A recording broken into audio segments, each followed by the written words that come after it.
Hi guys, today chapter blood relation. आज हम सीखेंगे रक्त संबंध। आसान शब्दों में कहे तो खून के रिश्ते। हमारी फैमिली मेंबर में किन किन लोगों से खून के रिश्ते होते हैं आज हम सीखेंगे, और यही रिश्तेदार आपको दिलाएंगे एग्जाम में फुल मार्क्स। रक्त संबंध चैप्टर में बेसिक्स स्टार्ट कर रहा हूँ। जिसने भी ये वीडियो पूरा देख लिया, एग्जाम में कोई सा भी प्रश्न आ जाएगा आप कर लोगे।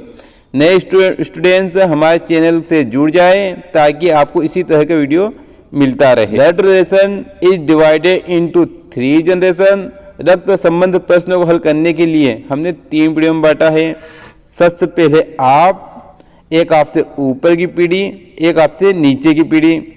यदि हम बात करते हैं आपकी कि आपकी जनरेशन में फैमिली मेंबर के कौन कौन लोग आते हैं, तो सबसे पहले आएंगे भाई में आएंगे चचेरे भाई, मौसेरे भाई, ममेरे भाई। उसके बाद आएंगे भाभी, बहन, बहनोई, साला, साली, पति, पत्नी।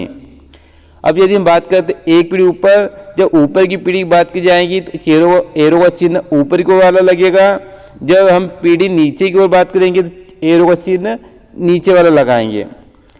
जब समान जनरेशन वाली बात करेंगे तो एरो का चिन्ह समान जनरेशन वाला लगाएंगे। अब हम बात करते एक पीढ़ी ऊपर, तो एक पीढ़ी ऊपर कौन आएगा? आपसे एक पीढ़ी ऊपर कौन रहता है?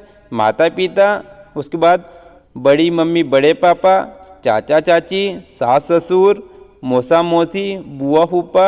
अब बात करें 2 पीढ़ी ऊपर, दादा दादी, नाना नानी। हम बात करें 3 पीढ़ी ऊपर, तो 3 पीढ़ी ऊपर कौन आएगा? परदादा, परदादी, परनाना, परनानी। और यदि हम बात करें 4 पीढ़ी ऊपर, तो एग्जाम में कभी भी 4थी पीढ़ी के क्वेश्चन नहीं आएंगे। ज़्यादा से ज़्यादा 3 पीढ़ी तक क्वेश्चन पूछे जाएंगे।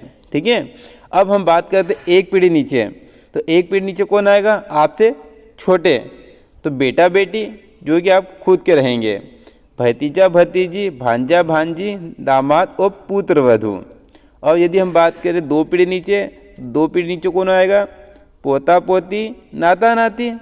ठीक है। अब उसके बाद अब यदि कोई मुझसे पूछे कि सर पत्नी से खून का रिश्ता कैसे? मेरी शादी को अभी 10 दिन हुए, उसके पहले मैं जानता भी नहीं था। बिल्कुल सही बात। इस प्रकार के प्रश्न आपके मन में भी आना चाहिए। इससे ये पता चलता है कि आपको चैप्टर समझ में आ रहा है। देखो, पति पत्नी में कभी खून का रिश्ता नहीं होता है, बट पति पत्नी के आपसी संबंध से जो संतान जन्म लेती है, उस संतान की वजह से पति पत्नी में खून रिश्ता होता है। अब यदि कोई मुझसे पूछे सर भाई की साली से मेरा क्या संबंध? देखिए, भाई की साली से आपका कोई भी संबंध नहीं है, वो अवैध रिश्ता माना जाएगा। वो आपके भाई की साली, ना कि आपकी। ब्लड रिलेशन के 3 प्रकार के प्रश्न बनते हैं। पहला संबंध, दूसरा इशारा, तीसरा कोडेड। देखिए, 1 नंबर देते हैं हम संबंध। 2 या 2 से अधिक व्यक्तियों के बीच हमें संबंध बताना पड़ेगा। देखिए, एग्जाम में क्वेश्चन किस प्रकार से आएगा। उमेश राजेश का पिता है, राजेश रंजना का भाई है, रंजना संतोष की पत्नी है, तो राजेश का संतोष से क्या संबंध है? ठीक है। अब दूसरा क्वेश्चन किस प्रकार से आएगा? इशारा। किसी व्यक्ति या फोटो की ओर इशारा करते हुए हमसे पूछा जाएगा। एक महिला की ओर इशारा करते हुए एक लड़की ने कहा, वह मेरे पिता के पुत्र की दादी की इकलौती बहू है, वह महिला उस लड़की क्या लगती है? तीसरा कोडेड। आपको प्रश्न पता लगाना पड़ेगा कि कौन मेल है कौन फीमेल, फिर उसमें आपको संबंध बताना है। देखिए, एग्जाम में प्रश्न किस प्रकार से आएगा। यदि ए माता है बी और सी की, तथा डी पति है सी का, तो ए का डी से क्या संबंध है? जब भी एग्जाम में कोडेड वाले क्वेश्चन आएंगे तो आपको क्या करना है? मेल के ऊपर आपको प्लस का साइन लगाना है, और फीमेल है उसके ऊपर आपको माइनस साइन लगाना है।